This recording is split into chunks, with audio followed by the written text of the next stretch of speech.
beyond politics. Far beyond. I come from a... Could be looking at war crimes. Just gotta trigger that bomb. Way ahead of you. Give us out the chance any night, no matter what's going on. Makes, misses. Tuesday. Survivor is all news. Tonight, an unprecedented... Us, CNN News Night starts now. Order it today, and it'll be here a week from tonight. All right, That's the sign. God. Everyone, thank you very much. Thanks for watching. News Night Orphans Live starts right now.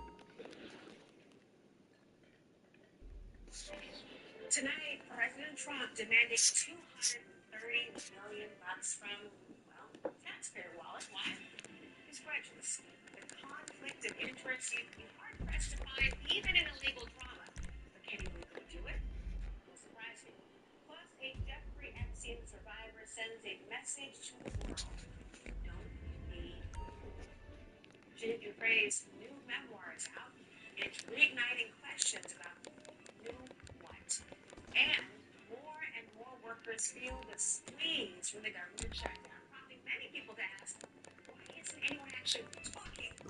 Tonight, Mark goes live. What can I get you?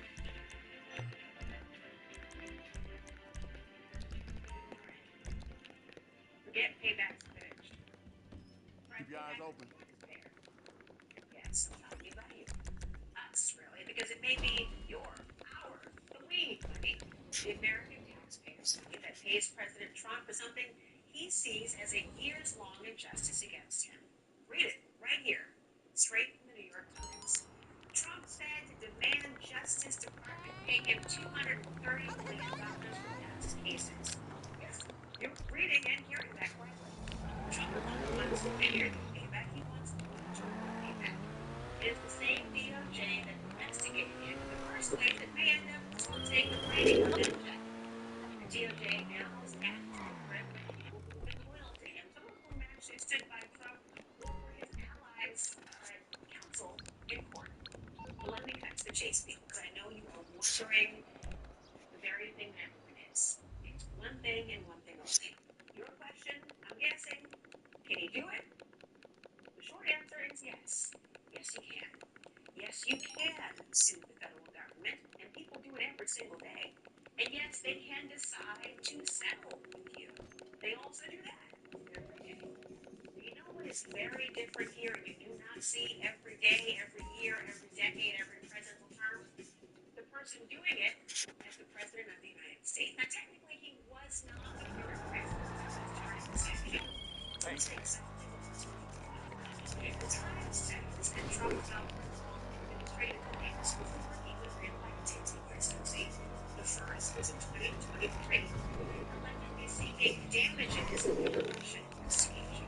And the second was December 2024, and that was accused the FBI of violating Trump's privacy in the Mar-a-Lago search for classified documents. Now, again, it was last week. There are actual mechanisms for Trump can sue this way. The Times published one of these ways. What's called federal claims act. It basically lets people try to get compensation from government employees and put it on enforcement and then class. And these claims are very hard to prove because the government doesn't want to let go of money. It's yours. And there are big carve-outs for decisions that come down to policy choices they're making or discretionary because it's out. In other words, you don't get paid for just being messy. It's kind of works with your consequences. If a claim is actually present, any payment will come out of taxpayer dollars and resources. But what is it that's the DOJ coming up with for this sole purpose?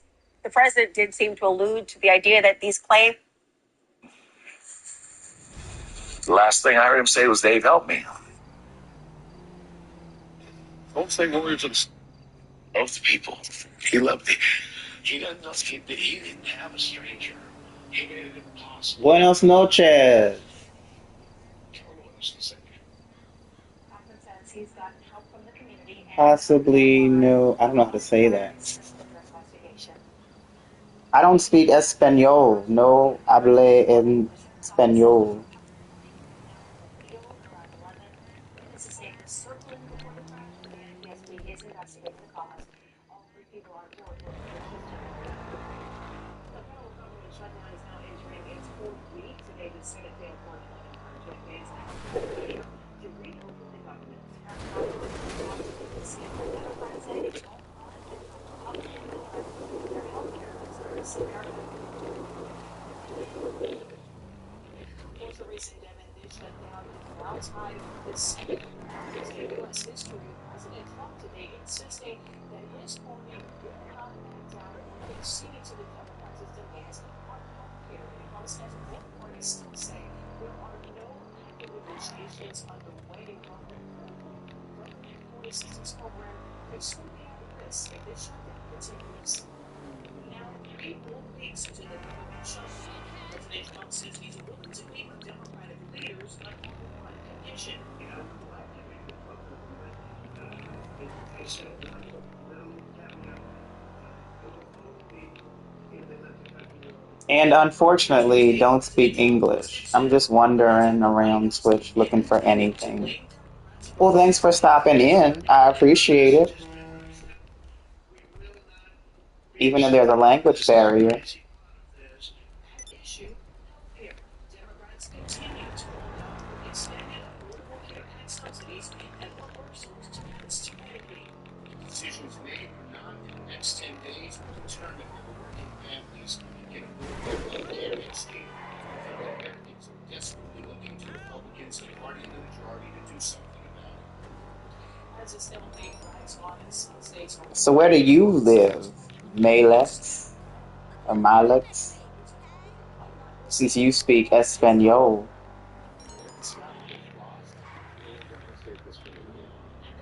In a soup kitchen in Detroit, one worker says making ends meet on federal assistance is already a challenge.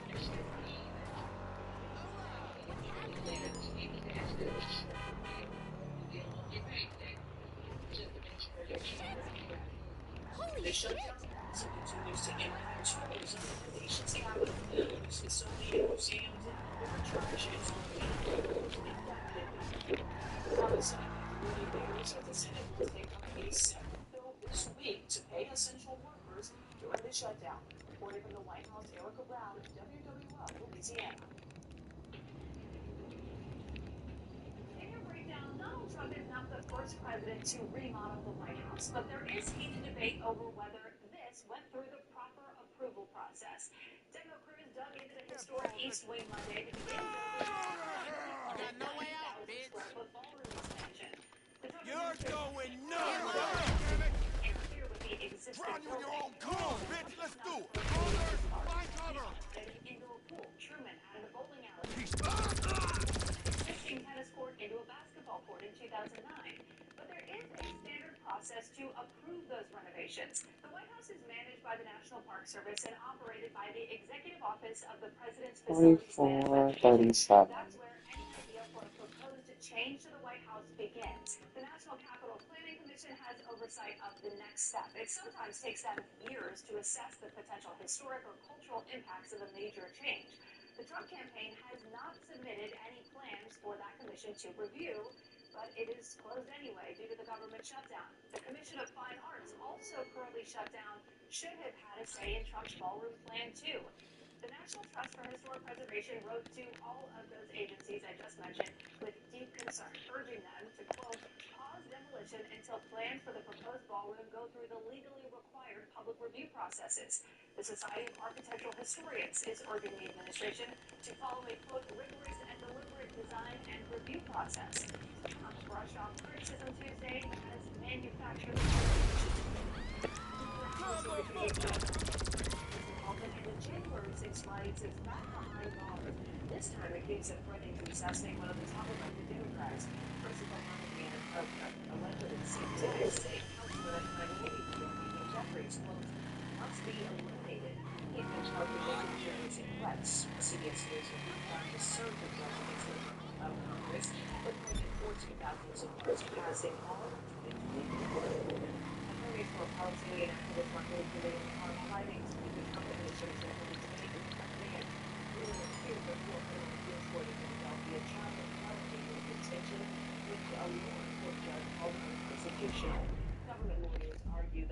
accept his authority and that the case belongs in immigration court in Louisiana. After the hearing, the will accuse the administration of his First Amendment rights. Meanwhile, Vice President J.D. Vance is in Israel trying to prevent a ceasefire with Hamas from collapsing. Despite new fighting over the weekend, Hamas's top negotiator says they're committed to ending the war. The Trump administration says there won't be U.S. boots on the ground in Gaza, but American troops are part of the efforts to coordinate humanitarian aid and monitor that ceasefire. After frustration over excessive tolls across the Belle-Chase Bridge, Washington's residents are now filing suit. Two men brought together by a crime.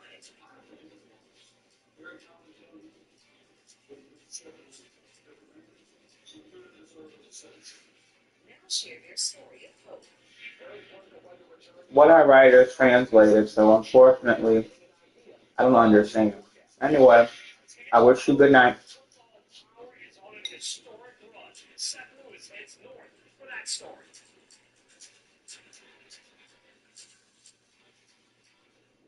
Your morning doesn't stop at 7, and neither does our morning news. WWL Morning News is streaming live from 7 to 9 a.m. on WWL Plus, so we can be here for you all morning long. Wake up a little later, finishing that workout, packing lunches, or heading out the door. We've got the local news you need when you need it. More Brianna, more Brandon, more Peyton, more Leah. WWL Morning News is streaming live every morning from 7 to 9 on WWL Plus. Get more of what you want this season during the Kia Fall Savings Event. Like more adventure and more fun. During Kia's Fall Savings Event, get 0% APR for up to 48 months, plus 1,000 retail bonus cash on select 2025 Sorento models. This is my new South Tech leather recliner from my friends at Rooms to Go. The ultimate all-in-one recliner. It fits everywhere. Sounds amazing anywhere. Surrounding you with fully immersive sound. Sync it up. Turn it up. The chairs is the best. So comfortable with plush custom leather. Ooh, this is nice. Those are 3 great colors. The new South Tech Rooms to Go. Exclusively at Rooms to Go. It's no chance. Look at this guy. What's going on, bro? I charge my phone. Hey, can I get the password for the Wi-Fi? Let's play some music. Close. I got something in my teeth. Oh, you're charging more on Aiden and Smarts. Even if they settle for $1, it is a major victory on his behalf. And you know, I And want to people explore say, this well, why point. would $1 be? Well, Why would $1 be a big victory for him? Because it is vindication that the Russia hoax and all of those that are involved, some of whom are now being indicted, that Donald Trump was correct and they were wrong. I want to explore the point of those people out there that the idea that the DOJ would have central authority to settle this case before a lawsuit begins might make it totally doable later by a higher court. A settlement in and of itself is hard to know. If you don't want to do anything and have an issue with it, the court is asking themselves, well, why are you asking me? And what's fine about this is not that long-standing presidential value yet. Great, that's an important point. But let me ask you something else, because he's talking about charity, he's talking about... That is something more. Yeah. That as soon as that this case even goes to court, Yes. it doesn't end up settling out. That's exactly what I'm making. So the unreviewable consultant would actually the idea of the lawsuit.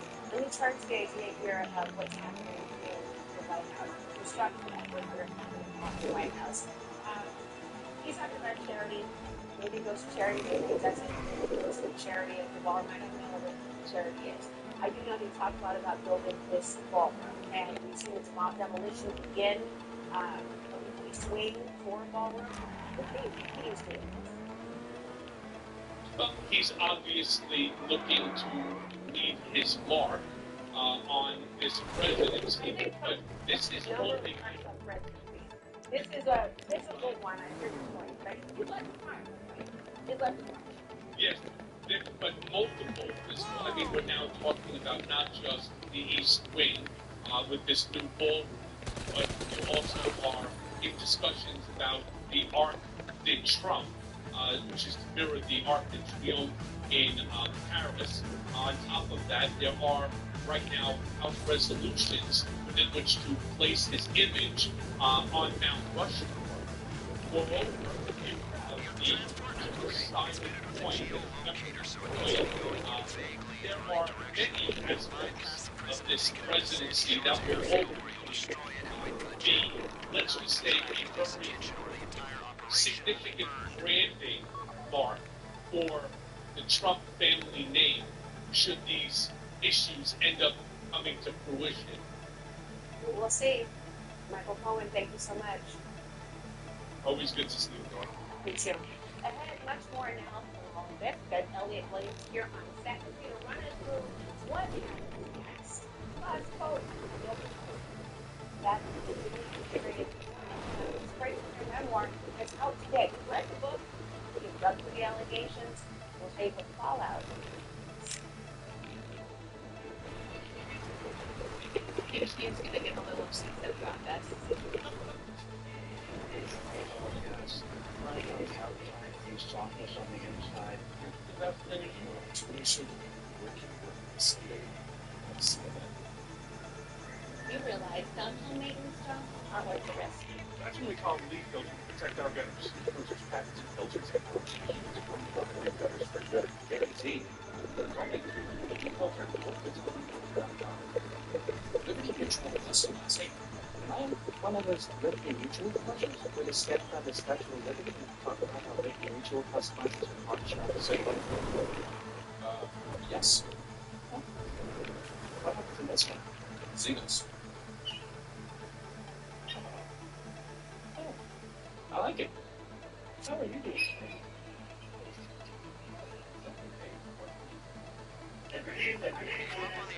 Take the bus around the back of the building and torch it. But for too long, healthy eating has been a secret.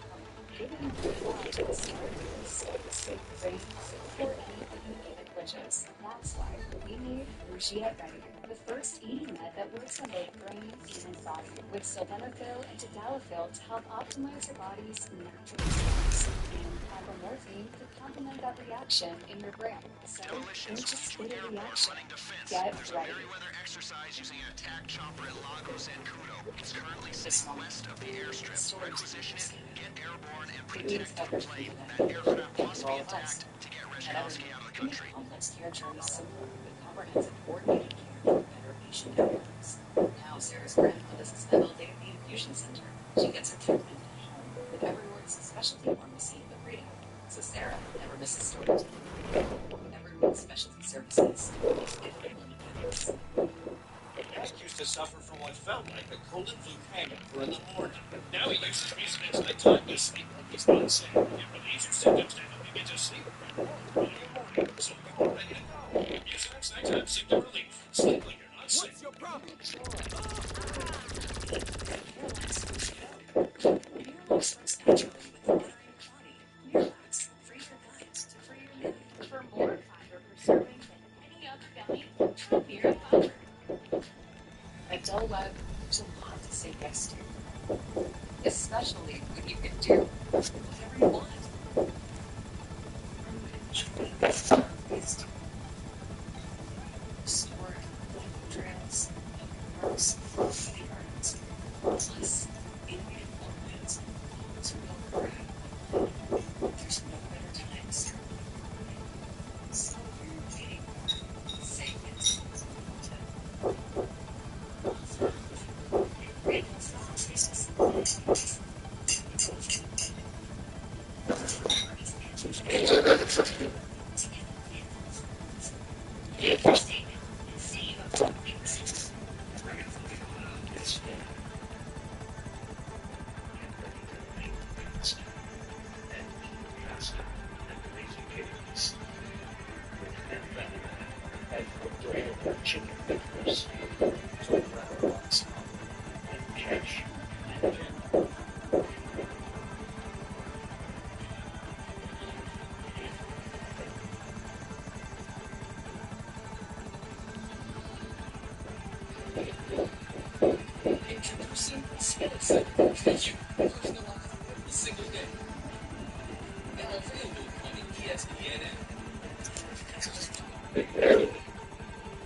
financial settlement if there was no trial, no verdict?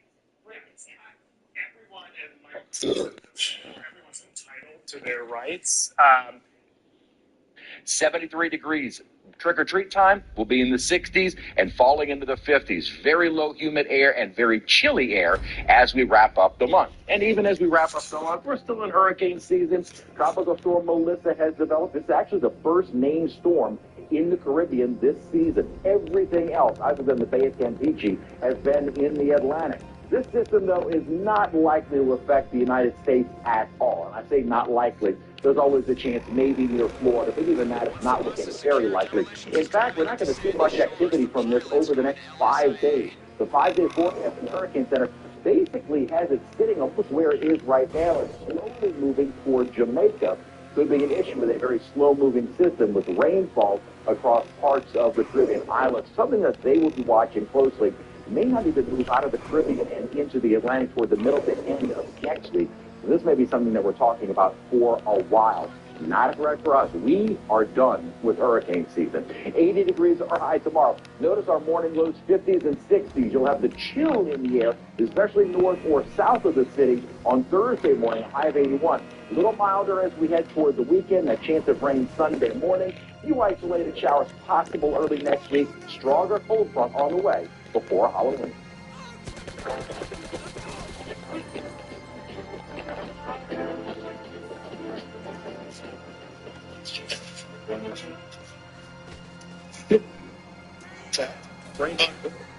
With my home in shambles, reputational losses, what's my standard? Investigations don't always lead anywhere. The question is, did prosecutors have a basis for searching? Did investigators have a basis for searching? Did they have at least probable cause to believe there was evidence of a crime there? Now, They got a warrant. They had a warrant, and quite frankly, they had criminal charges brought against the president, at least for Mar-a-Lago. Russia was far more complicated, far more broad and political investigation. But Mar-a-Lago, you had a court signing off on charges and quite compelling charges that were brought against the president, regardless of the political backdrop behind all of it. So a political investigation or political implications. That's been a big, great debate about Russia, of course, right? The DOJ, has people who were appointed who were his counsel. Yeah. Todd Blanchard, for example. You had, I think it's Walt Nada as the head of the civil division as well. Walt Nada being his, co-defendant, his lawyer, not Walt Nada, yes, the lawyer as the person who heads civil division in this instance.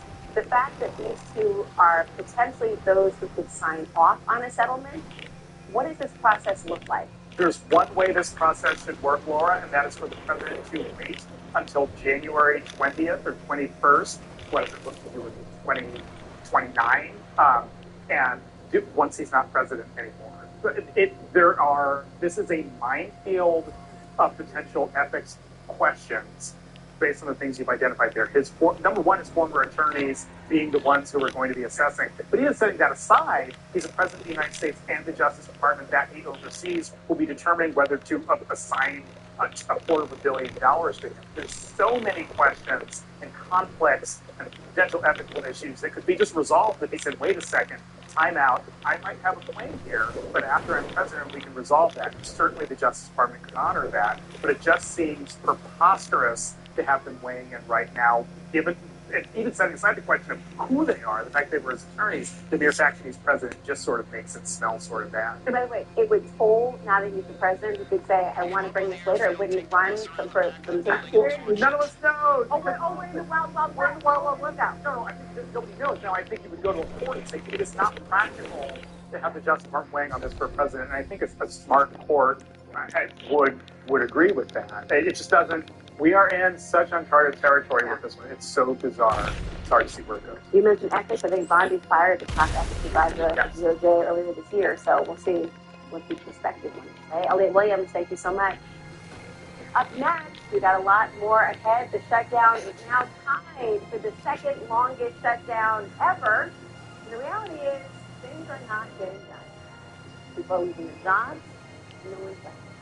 I'll talk with a business owner hit particularly hard with economic hardships and a Democratic congressman.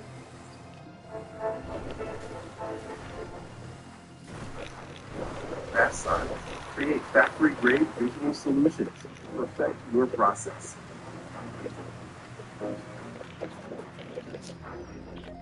on that side. Make your statement. At Great Wolf Lodge, there's excitement in every slot, adventures waiting to begin, and dance parties every night. So bring your pack together and book your stay now and save up to 40%. Is your asthma rescue a dinosaur? Air Supra is the only asthma rescue inhaler FDA approved to treat symptoms and help prevent asthma attacks. Air Supra should not be used as a maintenance treatment for asthma. Get medical help right away if your breathing doesn't improve or worsens, or for serious allergic reactions like rash, mouth or tongue swelling, trouble breathing or swallowing, or chest pain. Using Air Supra more than prescribed could be life-threatening. Serious side effects include increased risk of thrush or infections, or heart problems like faster heart rate and higher blood pressure. Ask your doctor if Air Supra is right for you. All right, so that's one pair of prescription glasses. Yep. Plus anti-reflective lens coating. Oh, Scratch-resistant coating. did I choose? UV protection. And that's included in the... $95. Oh, Welcome to Warby Parker. Dear, it's a beautiful place. The things do happen from time to time. Books are getting funny ideas.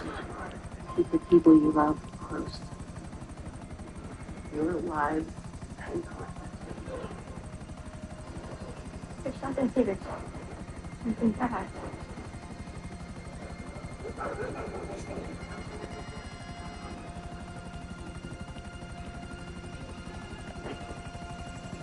you got the magic touch. It takes me slow, slow. if you misplace your card, slide to the right and card lock. The Chase mobile app has card lock. Locked. Unlocked. Locked. Unlocked. And it has encryption technology to help you keep your data safe. Cool, right? That's peace of mind from Chase. Make more what's yours. Between drained investment accounts, lost wages, and hiring lawyers, identity theft can cost you more than you might think. Only LifeLock offers the $1 Million Protection Package with reimbursement up to $3 million. LifeLock. Join today.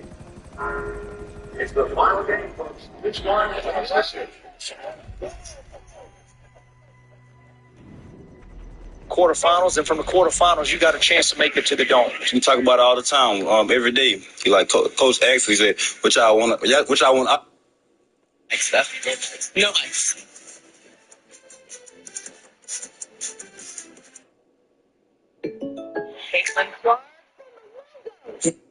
Team. One, two.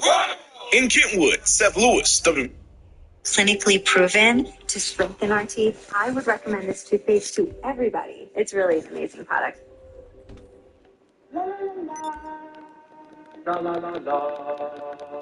Derma Top has it all. Even if your idea of my yum yum yum is love, open the box. Derma Top for those who love to cook in the kitchen. Before starting seeing DSO1, I would have frequent uncomfortable visits to the bathroom. Almost like a sour feeling and a bloated feeling. It was really affecting my life. After taking DSO1, I would feel consistent throughout every day. It was nice to wake up, feel regular, and then go about my day. It's definitely going to be a part of my long-term health journey. Visit Z.com to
regular Americans, and we all lose. And it's embarrassing to our allies and to our enemies abroad. And the damage to regular Americans is real. As Republicans are dining on, well, apparently cheeseburgers at the White House, furloughed federal workers are lining up in Maryland for food donations. And the economic hardship extends far beyond that, because the private sector is also feeling the pain. Like my next guest, Brandon Muniz, he is the CEO of High Tech Services, a company that relies on government contracts and has faced steep hardships with federal funding cuts this year, coupled now with this government shutdown. Brandon, thank you for being here. I really want to understand what your company does and how much do you rely on government contracts such that you have faced this hardship? Yeah, thank you for having me, Laura. This is an interesting time for sure. As you mentioned, it's not just the shutdown itself, but it's everything that led up to the shutdown, contracts being delayed and Doge cuts. So all of those different factors factor into small businesses like mine, service disabled, veteran-owned businesses. It was founded over 26 years ago by the first woman from Minnesota to graduate the Naval Academy, incredible leader, and we provided government services in the IT sector for over 26 years. So these government shutdowns really do impact our workforce. I'm glad you talked about the context and the lead up because it's so important to understand. But you've also had to already furlough, I think, 25 employees, and I don't see an end in sight right now to reopen the government. If this goes on for an extended period of time, what are you going to do? So this is unfortunate. The government typically in the past has always opened up, and then with the federal workers, they're able to get back pay, but with small businesses like ours, we don't get the back pay for that time. So it really does damage. Over the last 26 years, I mean, we've always adapted to new administration, so we're going to get through this. But it is difficult because each one of those people who are furloughed are people who have families, and many of them are married to either government employees or other contractors. So if they're missing out on paychecks, then that could be, the impact could be exponential at times. Well, your company's clients, they include farmers, operators of seasonal attractions, seafood processors. And I said, you can't process green card applications or work visas. Walk me through this domino effect that this had on these other sectors. Yeah, so I like to say that our company is made up of missionaries and not mercenaries. And that's because they really believe in the work that they do, whether it's helping people with disabilities through the National Disability Archive, or whether it's on the FDA side, processing medical devices, or as you said, on the immigration side. They truly believe in the work that they're doing, protecting the country through the immigration system and allowing a legal path to citizenship for those immigrants who are going through the process. My wife is a Brazilian immigrant as well, so we've been through that process. And it's frustrating when there's delays, but also when those workers are not able to work, it impacts the morale and it can impact their families as well. So important to hear this. Brandon Muniz, thank you so much for telling us. Thank you, Laura. The shutdown, essentially shutting down Congress, and Speaker Johnson saying he doesn't see the point in bringing back the House until the Senate votes to reopen the government. And that is keeping Congress from doing their duties as representatives of the constituents. Joining me now is Democratic Congressman from Washington, Adam Smith, who serves as the ranking member on the House Armed Services Committee. Congressman, welcome. Thank you for being here. I mean, people are very frustrated. They've seen this movie before. Something feels different this time in terms of the longevity and the expectation that this might not be resolved anytime soon. Today, Trump called Democrats obstructionists at a luncheon with Republican senators on the Rose Garden patio. He has given conditions about meeting if the government reopens first. What's your response? Well, I mean, first of all, how can we obstruct the people money? Won't negotiate. We have shut down. I've been there for many 7 Congress always stayed open. House always continued to work. It was particularly important to work when we couldn't agree on extending the budget. That was the time we negotiated. We did talk. Republicans saying, no, you have to accept our budget. Period. We're not going to negotiate with you. Meanwhile, on November 4th, November 1st, November 1st, healthcare costs are going to go through the ceiling. And we, as Democrats, said, we need to do something about that. Then I will talk about it on November 21st, after it all happens. And they will not negotiate, even as millions of people are going to see their health care go up.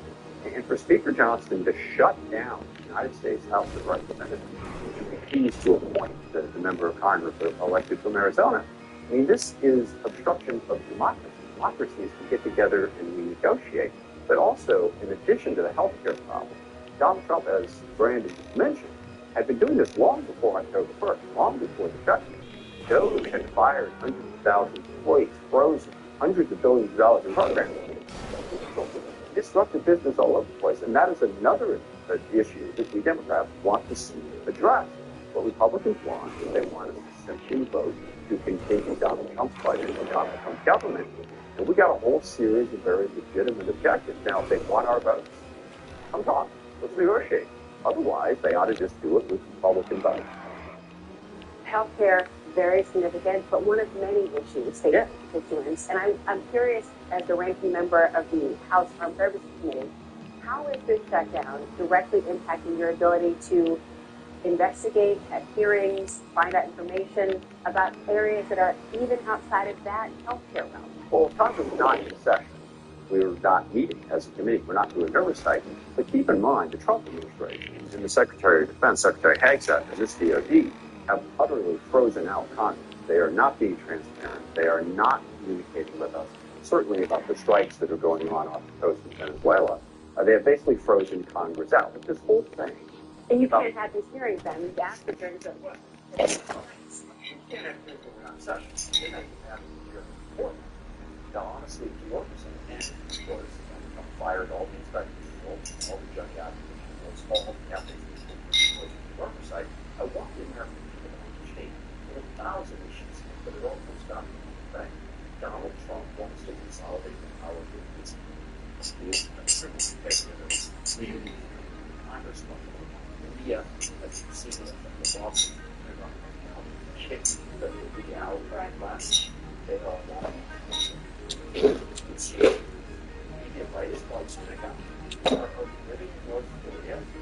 this is about consolidation of power. The shutdown fight, yes, it's about that. Before starting Helpless, tell your doctor if you have a parasitic infection. Because his ball with construction wouldn't touch costs go up. But it's also about it's about not allowing President Trump to participate in well. Consolidate power. Shut down. Yep. Use the Justice Department to persecute his personal enemies.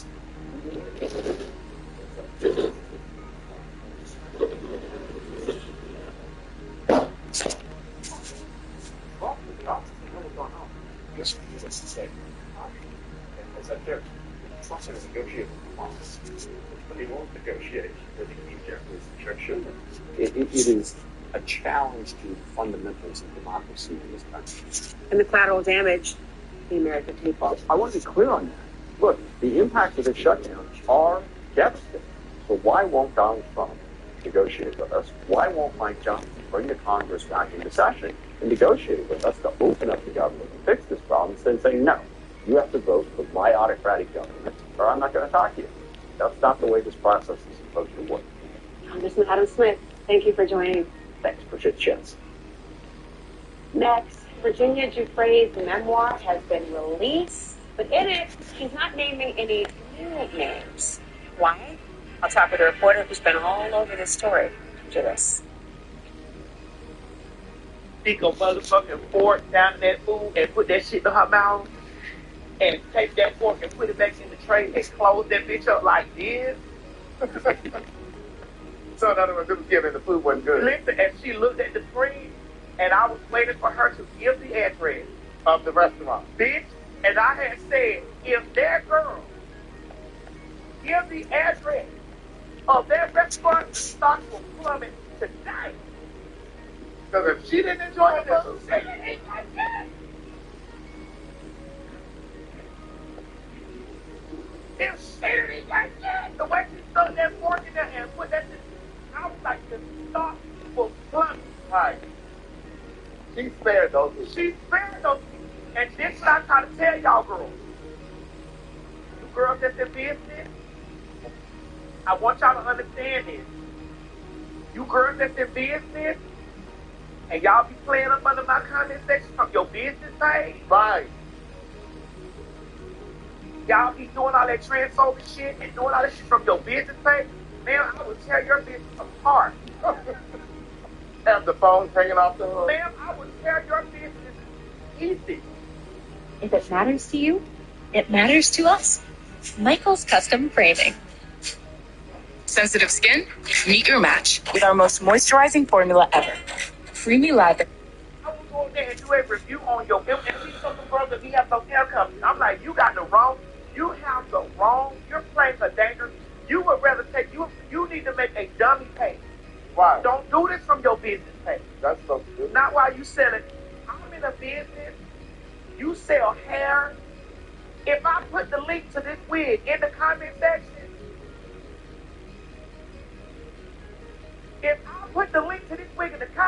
What's my hat, girl? those girls' sales are going to skyrocket. This evening. The first 5 minutes of the video, people say, oh, I love this hair matting. So I want you to understand, I know the power that I got. And so this is why I tell you, don't you get up under my comment section with no selling no lipstick, no beauty brand, no nothing, and think that the power of the TX ain't strong. Because your business is already played. Because you would get up one more and you would understand that your bitch, you would have no stars. Look, you'll get up for work one morning and we'll have to go to work. You would have to, you have to find how to remember your business after I get on. Once I get home to you. You have to, because once I get a hold to your bitch, you better do it from a page that got a motherfucking ugly bitch up there with no pictures, because I'm telling you, I will tear into your business. Because this lets me know that the way you shouldn't even put this how I know some of you niggas want nigga business. Right. Because you shouldn't even put your motherfucking business in danger like that. You with me? There's 3 places that you don't want to fuck with the TS. Where are they? The beauty business, the food business, bitch, and anywhere where y'all do any of that public stuff, because I come to the public and tell y'all my experience in the public, bitch, and your business will go down. We tore that limousine company down.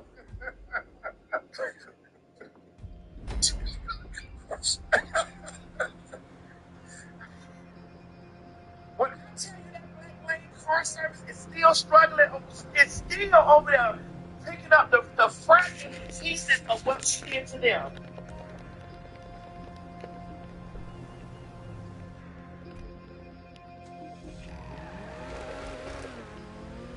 Once the bus is secure, Demolitions is driving it to Sandy Shores. The pilot's going to LSIA.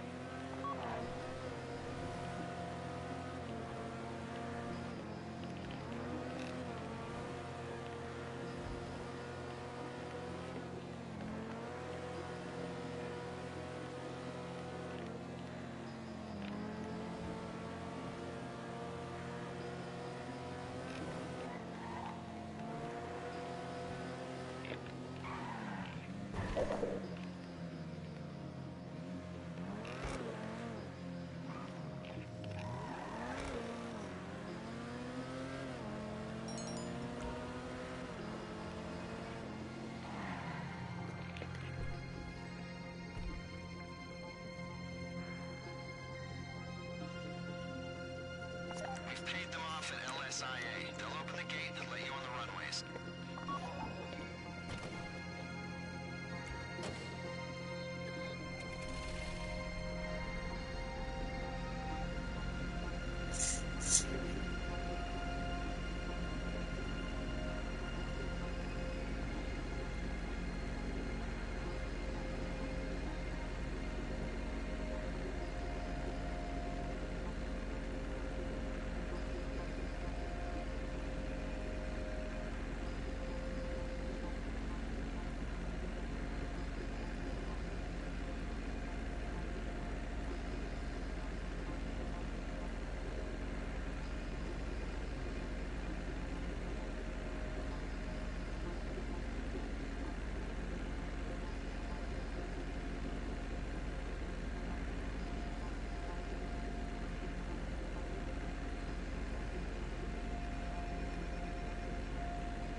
problem. Air traffic's red flagged the plane and they're scrambling jets. Pilot, if they try to shoot you down, run evasive maneuvers. Stay strong up there. You need to hold off those jets until the ground team get Reshkovsky out of the facility.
great destruction out of Gaza, currently under Israeli control. U.S. Vice President J.D. Vance also in Israel has downplayed concerns about the fragility of the ceasefire while speaking in Israel on Tuesday. Vance's presence in the region is meant, at least in part, to ensure Israel's Prime Minister remains committed to the ceasefire. CNN's Jeremy Dunn reports. Well, Vice President J.D. Vance's visit to Israel in many ways has been an exercise in shoring up the ceasefire by simply projecting confidence in it and optimism in its durability going forward. The Vice President arrived in Israel just 2 days after the ceasefire faced its biggest test yet, after 2 Israeli soldiers were killed in what Israel said was a Hamas attack. Israel then unleashed a wave of airstrikes across Gaza that killed at least 45 people. And so then enter into the picture the Vice President of the United States, the second highest ranking U.S. official, coming here to say that the United States is committed to this ceasefire and doesn't.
Y'all moving.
pretty much everything in here.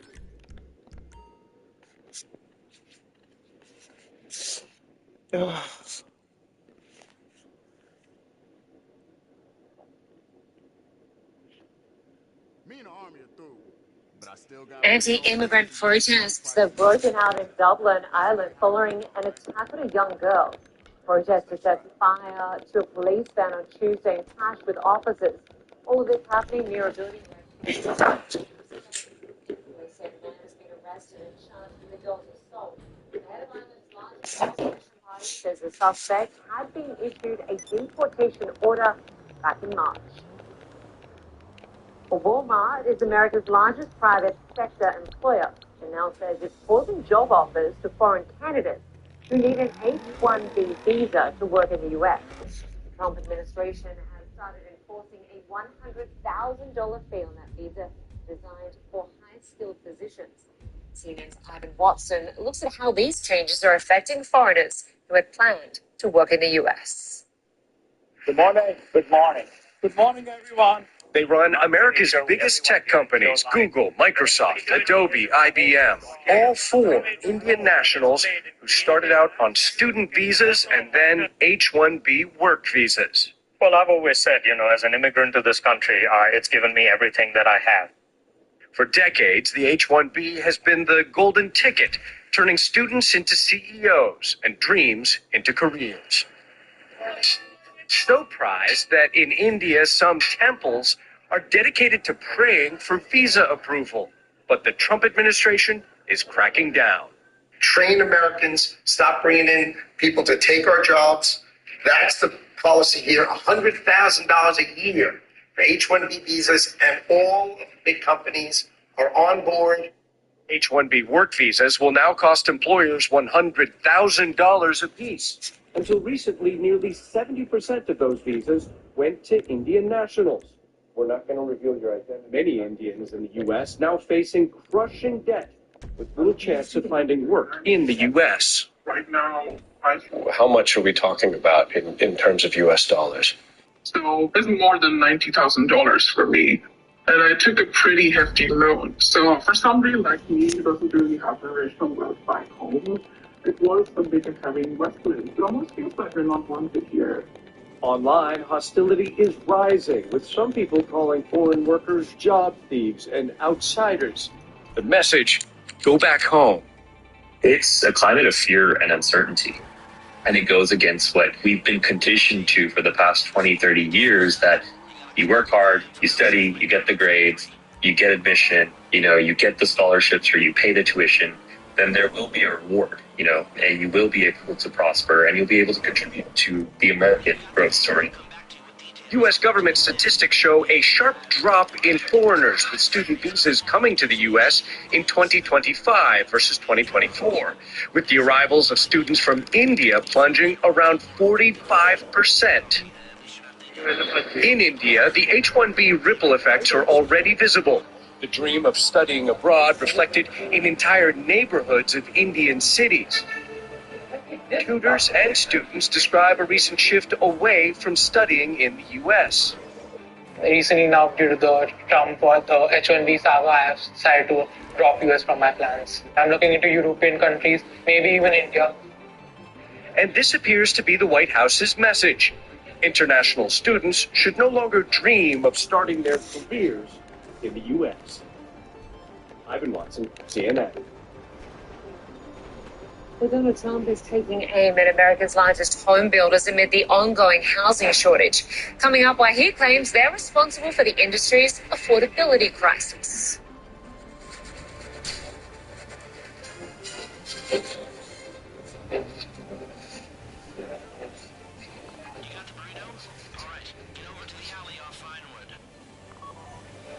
Excellence on your journey to remote hire.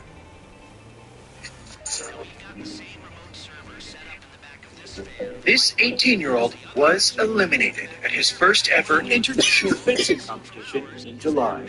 Something he's had a hard time forgetting. Master fences, not like this. They always fall like this bullfights. That loss has only made him want to get stronger. And while Mongolia isn't known for the sport, he hopes he can help to change that by putting in the hard work. The teenager trains near his home in the capital of Ulaanbaatar nearly every day. CrossFit, running, and fencing practice for hours on end. All to one day make it to the big stage. The fencers are fans till they maybe 30, so I have now 12 years, maybe 3 or 4 Olympics. This now I'm starting. Christmas trees are heavy and make a mess on your floor. And artificial trees are hard to assemble and take so much space to store. But not anymore. This is the brand new Superstar Santa pop-up Christmas tree that's ready in less than a minute. Simply drop the ring and a tree appears. It's like Christmas magic. It even has this cute Santa tree topper that projects the North Star straight onto the ceiling. It has a simple but sturdy 4-piece frame that drops down, creating a majestic 7-foot Norwegian pine in less than a minute. And forget about tangled string lights, because there's hundreds of warm LED lights built right in. And no more hours of decorating because it's decorated for you. You'll just love these classic Christmas ornaments and rich gold flowers. Plus, look, use the remote for 7 different light colors with 32 special modes from fading to flashing and more. You could spend hours taking down your tree. But this tree comes down just as fast as it went up and packs away with ease. Store it in a closet, under a bed, or behind the couch. We have almost no storage space, so this tree is perfect. It goes up in seconds and stores away in seconds. We just love it. You could spend over $600 on a tree, plus hundreds more on decorations. And you'd have to do all the work putting them together. But you can get the Superstar Santa pop-up tree, including the Santa treetop projector, the remote, 200 LED lights, 32 different light show modes, and storage case, all designed to sell for $300. But act now and you'll get an instant $100 discount. So it's just $199.99. Satisfaction guaranteed or your money back. We have limited inventory, so there's a strict limit of 3 trees per order at this low price. So order now. Call 1-800-260-9022 or visit superstarsantatree.com. So call 1-800-260-9022 or visit superstarsantatree.com. Order now.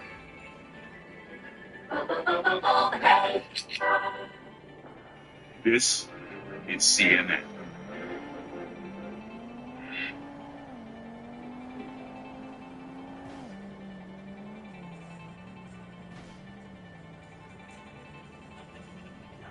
I got something coming up. This fall, get ready to think fast and eat faster at Raising Cane's. With hand-battered and cooked-to-order chicken fingers. So grab a box combo and catch. Use 10 power.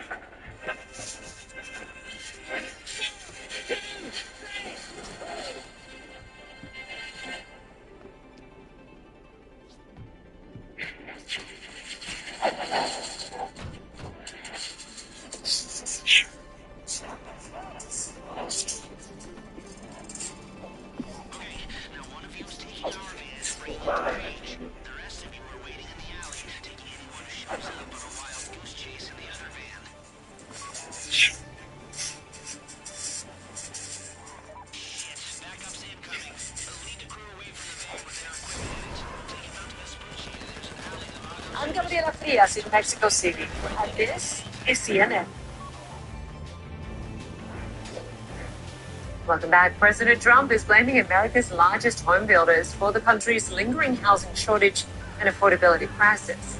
He accuses them of holding onto around 2 million empty lots, keeping home prices artificially high. CNN's Matt Egan reports. The American dream of home ownership is out of reach for far too many people right now.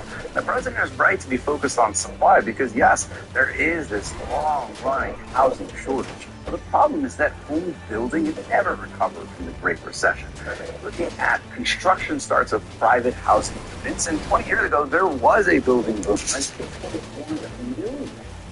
Never recovered. Even though demand largely has. In fact, you can see that construction starts are much lower today. Now, The problem is, according to economists and housing industry experts, it's not that home builders are purposefully inflating prices by sitting on empty lots. They say it's that financing costs are just too high right now, and that regulation is too burdensome. Especially at the local level, where red tape slows projects down and also adds to the cost. Now, Goldman Sachs says that the U.S. needs between 3 and 4 million more homes to address this shortage. The good news is Goldman Sachs says you could largely address this gap if land use regulations were rolled back. The bad news, though, this would be really challenging because a lot of these regulations are at the local level. So this is not something that can be quickly solved through a true social vote or an executive order. Now, there are concerns about some Trump policies adding to the cost of building homes, namely tariffs, right? It's an odd time to put tariffs on building materials if you're trying to inspire a building boom, but that's exactly what's happened where we have tariffs on steel, aluminum, copper, and lumber. UBS estimates this is adding almost $9,000 to the cost of building a home in the United States. Now, home builders might not have to absorb all of that cost, but this is just another obstacle. Another concern is the president's immigration crackdown. One home builder in Texas told us that they're worried that this crackdown is going to backfire by not only making it more expensive to build homes, but by shrinking the already small pool of construction workers. I spoke to Sean Donovan, former housing secretary under President Obama, and he told me that this is not something that's going to get fixed instantly. Take a listen. I will tell you, I've been working in housing for 30 years. I have never seen the affordability crisis this bad. Record high home prices, record high rents. You don't solve a housing crisis overnight. It took us years to get into this. It's going to take us years to get out. Now, meanwhile, many home buyers are struggling right now. We spoke to a woman in Rochester, New York, who tried and failed for 5 months to buy a home. And finally, this month, she landed a home, but only after paying $100,000 above asking price to beat out 36 other bidders. It means that in this housing market, even the lucky ones who are able to buy, they're being forced to stretch their budgets. Back to you. Again, well, still ahead, style is forever. New exhibition showcasing the work of a groundbreaking stylist, best known as the creative director.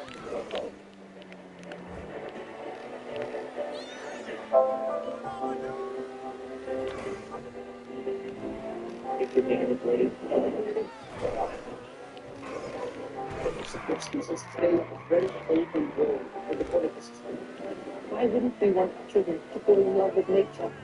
And they have much years to make a difference. Don't give up. Let's do it. We can make it. The people.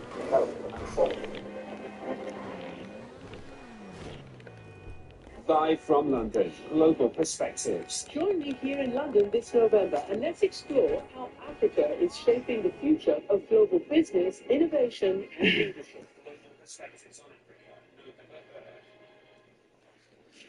Hey, Gumbo. On the next Tech for Good, the future of emergency missions. We meet the young innovators designing cutting-edge technology. Gumbo. To help first responders save lives faster and safer. Every second counts in an emergency. Good job, good job. Join me, Christy Lucelle, on Tech for Good. This weekend on CNN, in association with Samsung. Today, we live in an unpredictable environment and news races around the world at breakneck speed. Welcome to the program. I think that societies that suppress their women are the least successful economies. My show brings you the latest news and top news makers. Do you feel the Trump administration understands what's at stake? I'll be honest, we have to work on it. What do you want people to know about what's happening? And we also dive below the headlines. What do you think the impact of this particular campaign is close, but it's not. Is anything worth dying for or anything worth living for?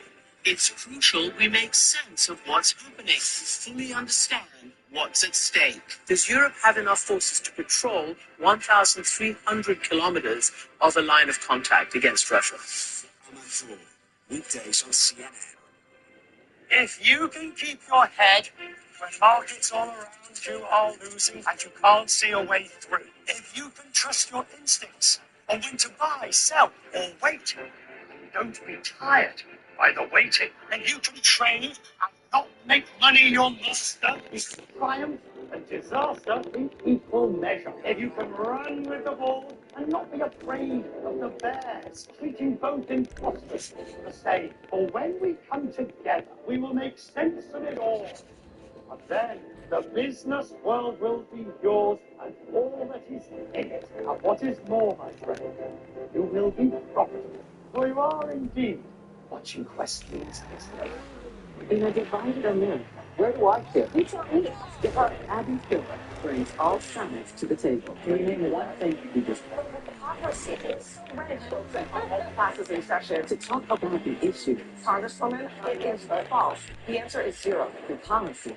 What is the Democratic Party about? Can you answer that question? And the biggest debates to wrap up your day. I hear what you're saying Trump believes in, but do you think it's a good idea? News Night with Abby Phillip. Weeknights on CNN. Join me, Larry McDowell, as I introduce you to Africa's trendsetters. See how they use their talents, resources, and passion to make a difference on the continent. This is African Voices Changemakers. With a common mission to protect the past, these two are preserving Nigeria's cultural heritage. These stories are not just stories, they are part of people's life. This is their heritage, this is all they have. African Voices Changemakers on CNN.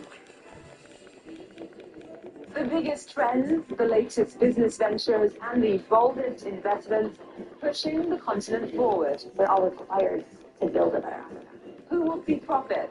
What opportunities will come? Where will growth take shape? The position of ourselves within the community that we want to empower. And how will it all impact the global economy? We want to provide people with opportunities for them to be their best people, meaningful careers. Join me, Zain Asher, on Marketplace Africa this weekend on CNN.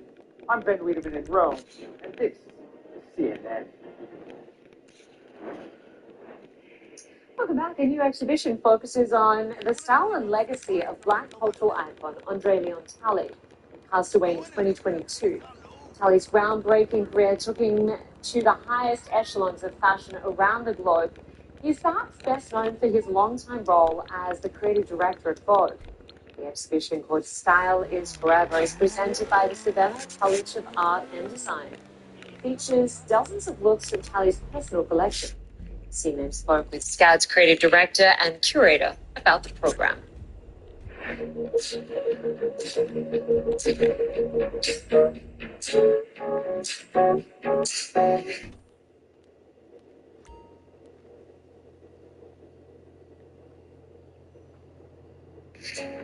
My name is Rafael Gomez. I'm the creative director at Scatfish, Atlanta, and Lacoste. The title of the exhibition is Andre Leontelli. It's Style, It's Forever. We have 75 looks, 75 here in Atlanta, 24 in Savannah, and then we have many pieces like hats, bags, scarves.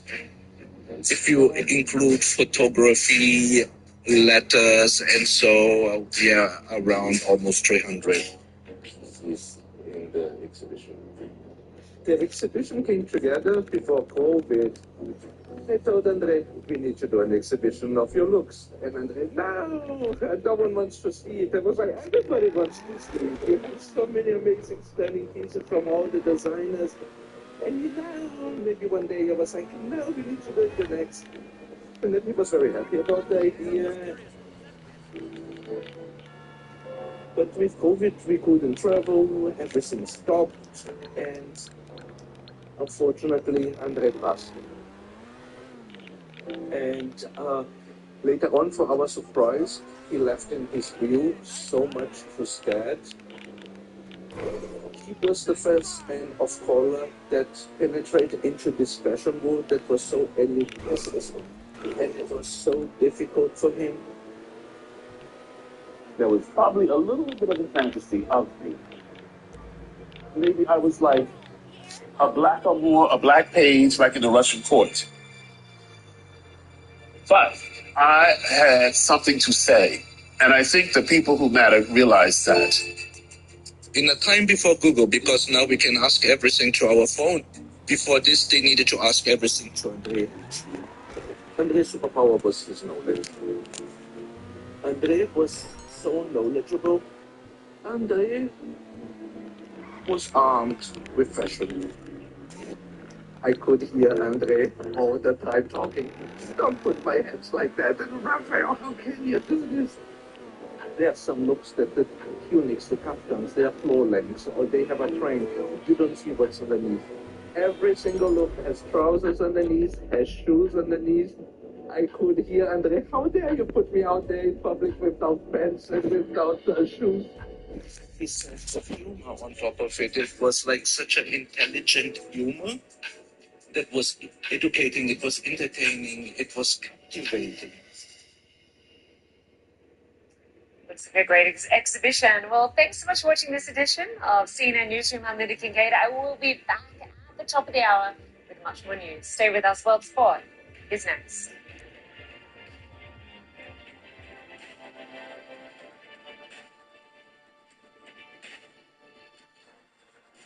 Names going micro.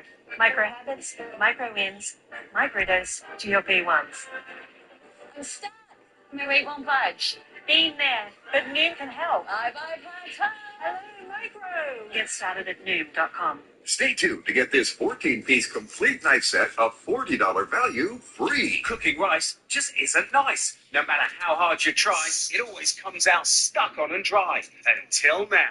Hi, Chef Daniel Green here with Rice Robot, the 1, 2, 3 rice cooker. It's the easiest way to make fluffy, delicious rice every time. Watch. 1 adds the white cup for rice, 2 adds the blue cup for water, 3 click it and let Rice Robot perfectly cook it. White, brown, jasmine, pilaf, basmati, even sushi rice, all cooked just right. The secret is perfect cook technology that surrounds the rice with controlled heat for even cooking. Then Rice Robot senses when it's done, auto stops and keeps it warm to serve. Rice Robot's so smart it won't burn, overcook or undercook, guaranteed. Watch this. Add rice, water, olive oil, salt, 1 large tomato in it, cook it, and out comes an amazing Mediterranean rice dish that's just bursting with flavour. And rice is just the beginning. Make mac and cheese, frittatas, oatmeal, soups and stews, even ramen dishes. For a healthier choice, make quinoa, couscous or cauliflower rice. Throw in turkey, rice, vegetables, potatoes, broth,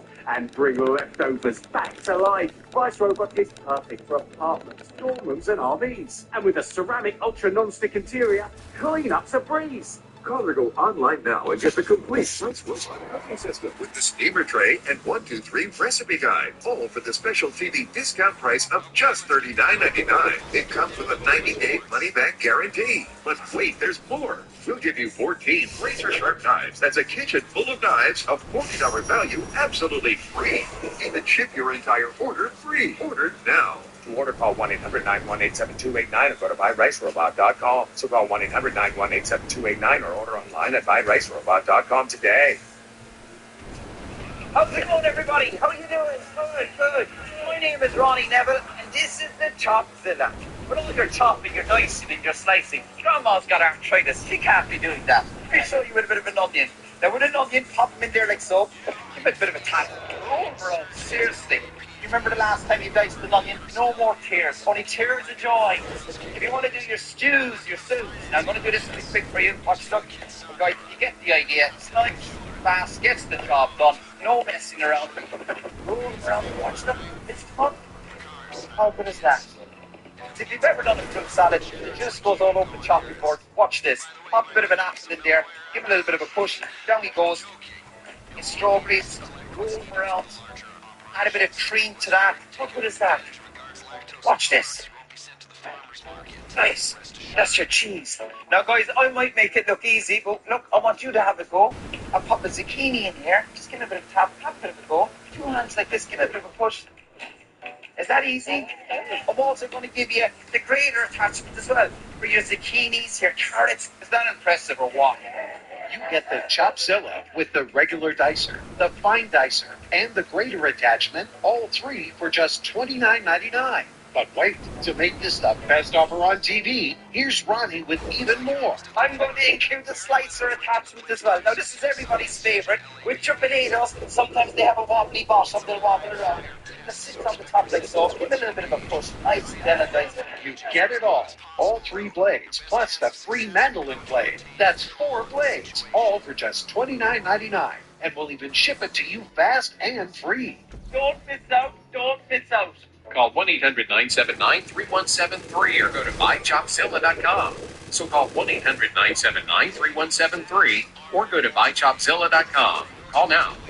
Live from London, Local Perspectives. Join me in London this November as we explore the forces shaping what some are calling Africa's century. Global Perspectives on Africa, November 3rd. This is CNN.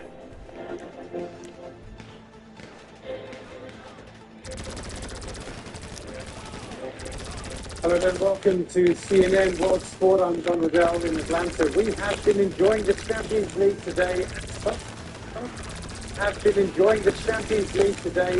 of the top teams in Europe are really enjoying themselves in the competition so far. Let's kick off the show by bringing you one of the teams who have maintained their 100% record on the continent, Arsenal.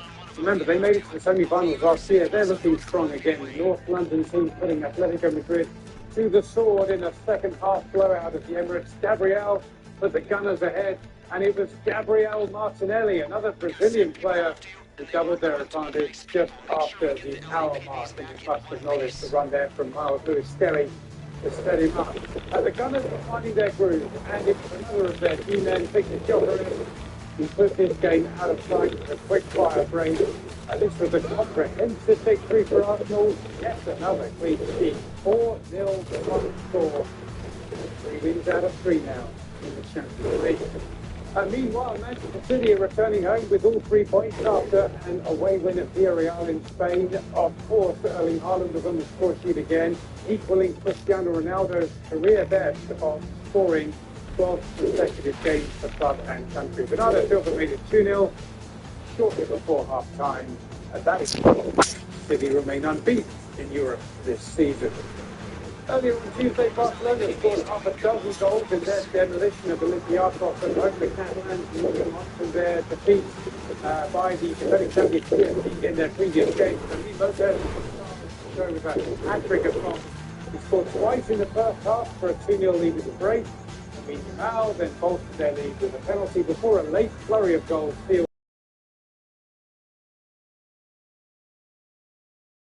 new life to Barcelona. He made it 4-1 in the 74th minute. Then Lopez wrapped up his hat-trick just a couple of minutes later. Believe it or not, the first Spanish player ever to score a hat-trick for Barca in the Champions League, and there was still time for Rashford to get another, his 4th European goal for Barca this season. 6-1, the final score. Let's bring in Rui Barlow from Madrid for some analysis here. Rui is the editor of Football España. Good to see you again, mate. What do you think went right for Arsenal and perhaps what went wrong for Atletico Madrid? Yeah, my pleasure. I think for Arsenal, very much the game of consistency. I think throughout the 90 minutes, we never saw them really let up on this Atletico Madrid side. You didn't see them taking too many openings. And it just kind of that would come their way. And of course, being in true Arsenal fashion, the set piece. From Atleti's point of view, from the Spanish perspective, Atleti at their very best, they're a side that playing defensively. So often signs at various points in the second half, there's 1 or 2 openings where they kind of threaten to kind of build up that momentum, really set Arsenal on the run. But having never quite got there, having had that the Gabriel set piece goal, they never quite got to their stride. And again, never immensely from that opening goal when they thought that they were happening to the game. Yeah, and it takes a lot to score against Arsenal this season. I think they've only conceded 3 goals all season, and we're nearly in November. Big win for Barcelona, right? And it might have been a timely morale booster too, coming ahead of El Clasico this weekend. How do you like the look of the Catalans this season? Yeah, it's a victory that will obviously be very good for Barcelona's confidence. I think they'll be very happy to kind of get some of their forwards in attacking form before they make that trip to the Bernabeu at the weekend. But it is one that I think masks perhaps a more difficult first 60 minutes until Olympiacos suffered a red card for Santiago Eze. They were really kind of playing Barcelona head-to-head. I mean, Barcelona were in front and they were kind of in some sort of control of the game, but Olympiacos had their chances, they applied some pressure, and it spoke to kind of a defensive issue that Barcelona have faced a lot throughout this season, and that's their pressing and the offside trap, and it's an issue that's been identified by the media, by the players themselves, by Hansi Flick, but it hasn't yet been resolved, and Kylian Mbappe to face them at the weekend, that's something that's it's quite a frightening prospect if you're a Barcelona fan. The statos on our team were rather perplexed to hear that no Spanish player had ever scored a hat-trick for Barca in this competition. There was one when I was about 2 years old in the 70s, so it's a Champions League era accomplishment. Nonetheless, great night for Lopez. How would you assess his performance? Yeah, he's a really special player for me, Lopez. I think you get very few attackers who play with the kind of determination and the aggression that he does. I mean, you often get attacking players that are much more considered, especially in Spain, where players are kind of more patient with the ball, they're more willing to kind of wait and see what options open up. Firmino is aggressive, he goes, he's very direct, he kind of speeds up the game in a way that not many players in the attacking third with his technical quality do. I think you tend to see these players cast out to the wing quite often and then the restricted kind of duties out wide. But Fermin Lopez really kind of opens up the bench, and you saw that today. And he showed composure as well, cutting in on his left foot to finish the second and the volley on his left foot as well as weaker foot for his hat-trick goal. And he's the player I think that Hansi Flick can most point to and say that this guy is kind of continues to improve under me, and this guy is kind of really go on to drag Barcelona through difficult moments as he did today. Good insight there. Not such a great night for Villarreal, but then not many teams up against Sterling Haaland. It emerged without a few cuts and bruises. Fair result, do you think? Man City wins 2-0? Ultimately, yes. I think if you look at the highlights reel of this game, it might be a little bit deceptive. If you see Villarreal's chances towards the end, you might think that they were in the game as much as Manchester City, but for the first 60 to 70 minutes of this match, City were so in control that it felt almost kind of helpless from Villarreal's point of view, and that's not a feeling that's new to teams against Pep Guardiola's sides, but it was very much the case that Manchester City weren't really kind of forcing the issue and still felt very comfortable as if the goals were just a matter of time. And Villarreal, from their point of view, they could have got themselves back into the game late on if Nicolas Pepe had taken one of his chances, but that is one of the issues against Manchester City, that every chance you miss, you feel like it might be your last when they're in this kind of form. I agree. Good to see you again, mate. Thanks very much. Really good to see you. Pleasure as always. Thanks very much. All right, the World Series is almost always played in the United States, but this year it's going to feel a little more international. Thanks to the Blue Jays, the Fall Classic is going to Canada. We'll show you how next.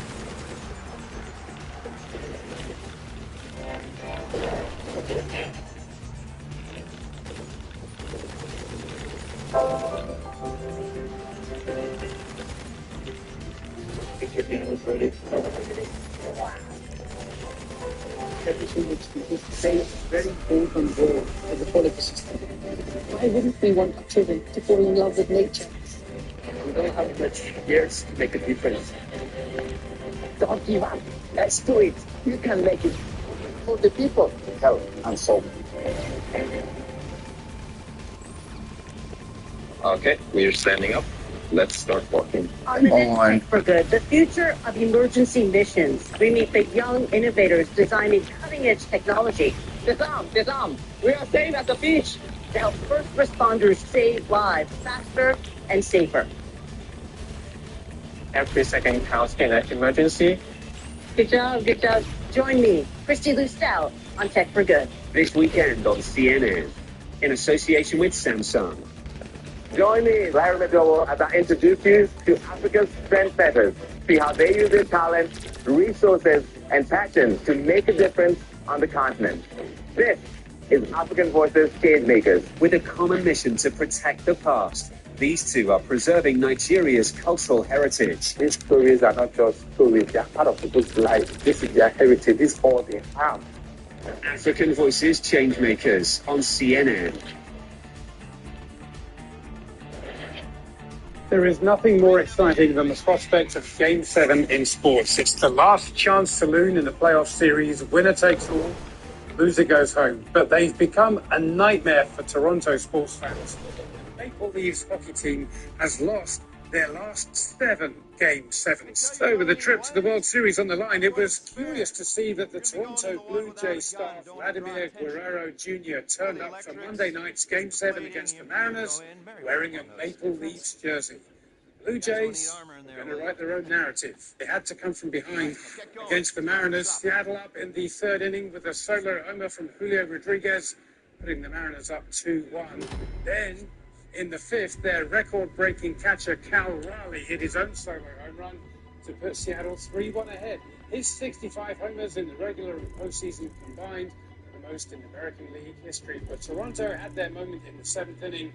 Springer Dinger put the Blue Jays ahead for good. That's George Springer's 23rd postseason home run, tied for third most all-time. A stunning 3-run smash, giving Toronto a 4-3 lead, which they wouldn't lose. The final out coming with Rodriguez at bat again. The likely AL MVP Cal Raleigh on deck. Jeff Hoffman caught him swinging, sending the Toronto Blue Jays to the World Series for the first time since 1993. The at-bats before me. I mean, those guys, that moment doesn't happen. Just, I'm so happy for our team, our fans, our city, our country. I'm so happy right now.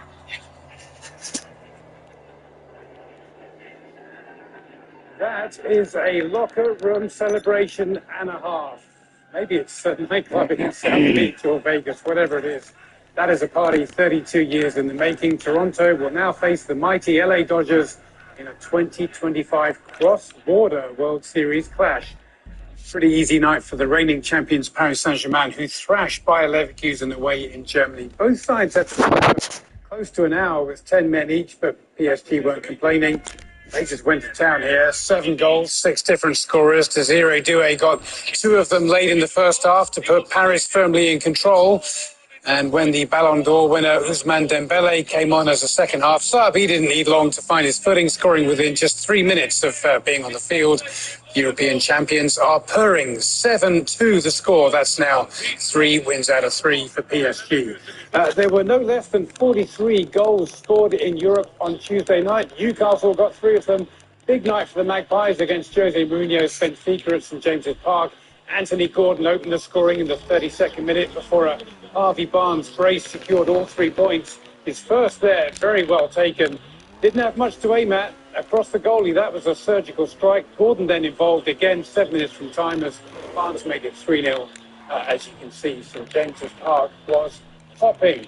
And finally today, another team with a perfect record in Europe after 3 games. Inter Milan thrashed the Belgian champions, Union Saint-Gilloise. Pick of the goals here from Lautaro Martinez on the stroke of half-time. That was fantastic. 4-0 the final score. Inter joined PSG and Arsenal at the top of the table on 9 points from 3 games played. Several other teams can join them tomorrow. And that's all we've got time for on World Sport Today. Thanks so much for your company. I'm Don Riddell in Atlanta. Take care, and hopefully I'll see you again soon. Bye for now. Live from London, Global Perspectives, a new CNN event series on the front lines of global transformation. Resolving some of the global issues that are of the moment now. I think it's a privilege. Our journalists meet with government leaders, top CEOs, and cultural figures to explore the forces shaping the next century and how Africa is leading the way. Global Perspectives on Africa, November 3rd.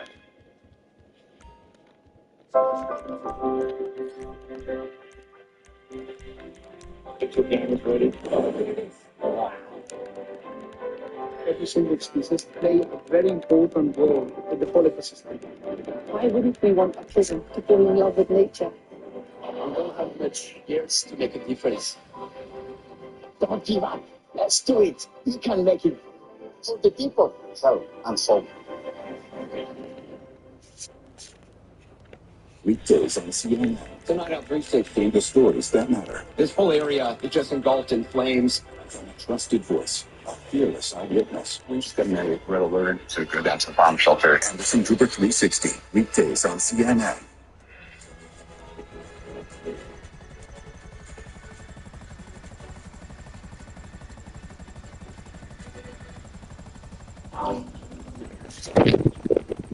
My daughter's in ballet, and you need to set a bun, and you don't know what set means. Okay, you're gonna watch Shine and Fold. This will keep her hair sleek, and this will keep it cute.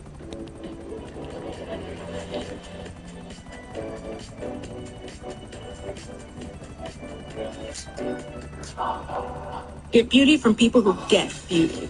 Only at Sephora.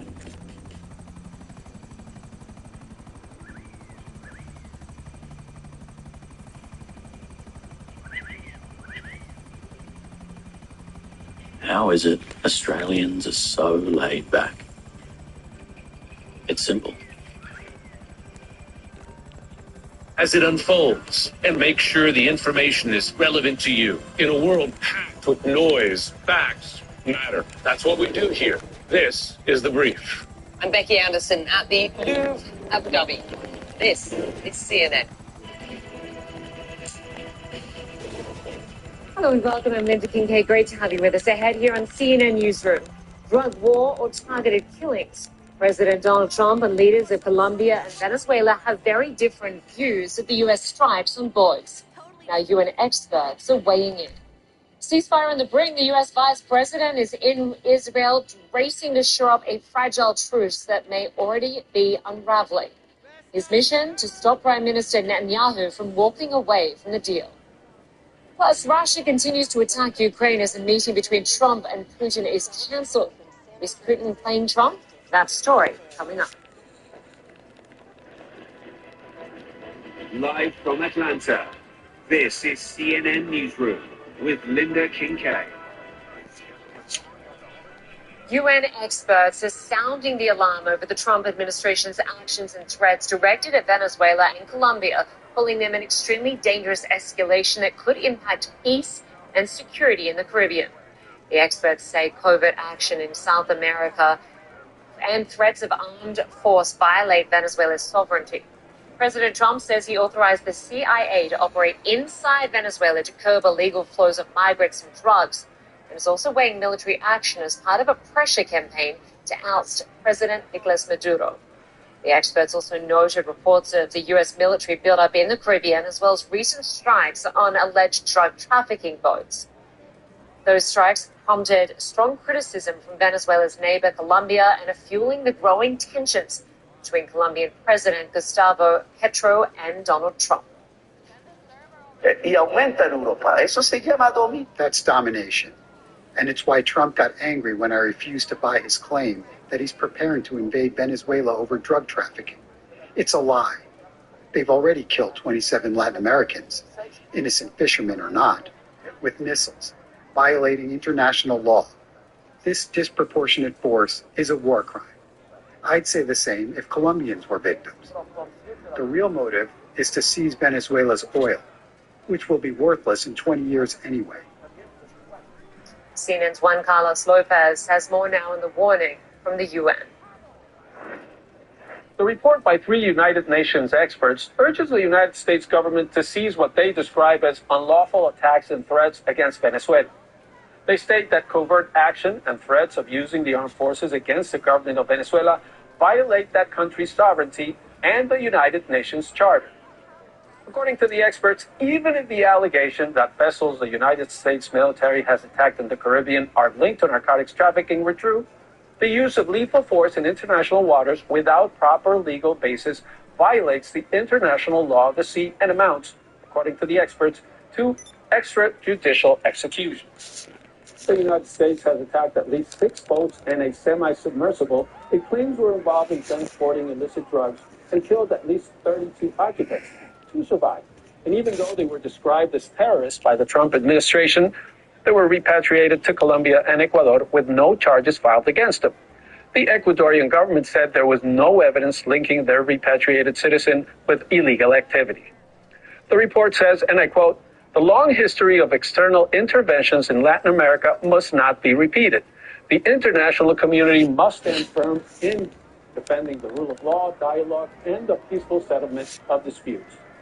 President Trump claims he has the authority for the attacks because he is engaged in armed conflict with drug cartels to stem the flow of drugs to the United States. But the experts said in their report that these moves are an extremely dangerous escalation with grave implications for peace and security in the Caribbean region. Juan Carlos Lopez, CNN, Washington. Well, joining me now is Julian Jerez, an assistant professor at the University of California, Irvine. Good to have you with us. Thank you so much for having me. I'm very happy to be here. So, Professor Jerez, Colombia has been a key U.S. ally in the war on drugs for decades. But now, for the first time in nearly 30 years, Washington has added Colombia to a list of countries failing to cooperate with the U.S. The U.S. president has called the president of Colombia an illegal drug leader. How would you describe the current state of relations between the U.S. and Colombia? Yeah, so certainly these incidents have strained this partnership. So Colombia has been one of Washington's long-standing allies in the region. Colombia has been a central ally to the United States, both for these issues, but for many others, but certainly for counter-narcotics and security.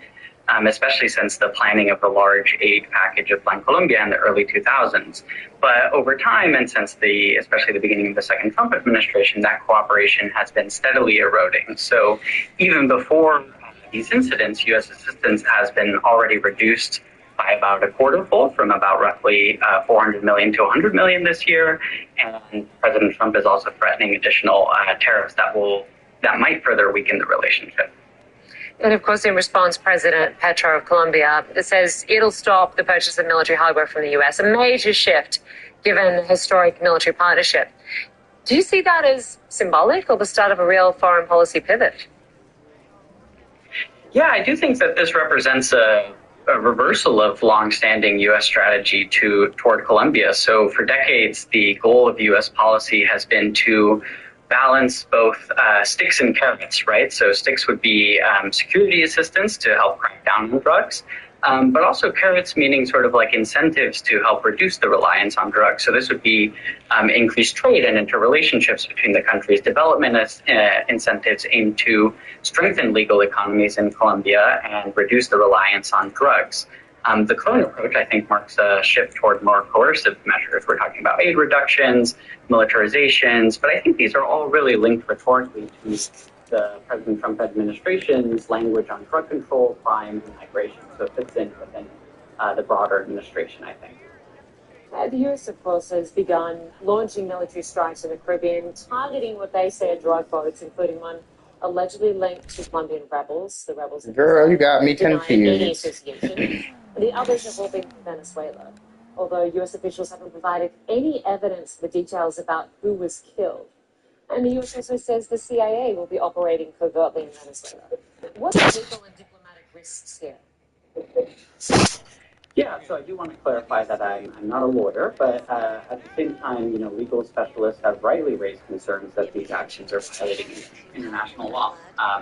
Militaries cannot target civilians who are not directly engaged in hostilities, and U.S. officials are justifying the strikes under a broad national security rationale, right? They're calling their targets narco-terrorists, to bring up that language of militarization and military actions, and arguing that any activity linked to narcotics trafficking warrants this type of preventive military action.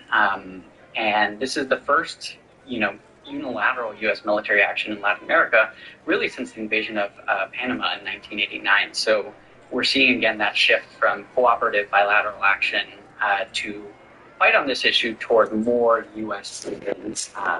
leadership. And so with this rift widening, could it open the door for other powers like China to expand their influence in the region more broadly?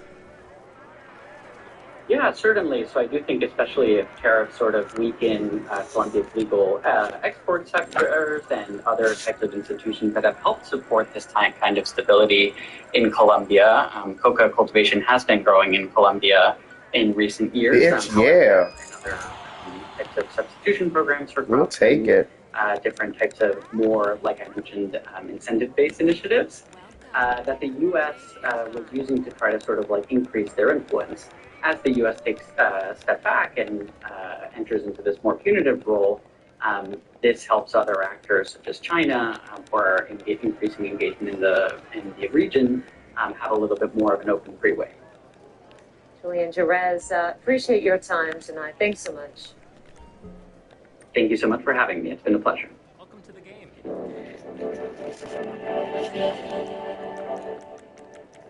Russia has launched an air attack on Kyiv, killing 2 people and damaging residential areas. The city's mayor says explosions jolted the Ukrainian capital early Wednesday morning and have continued ever since.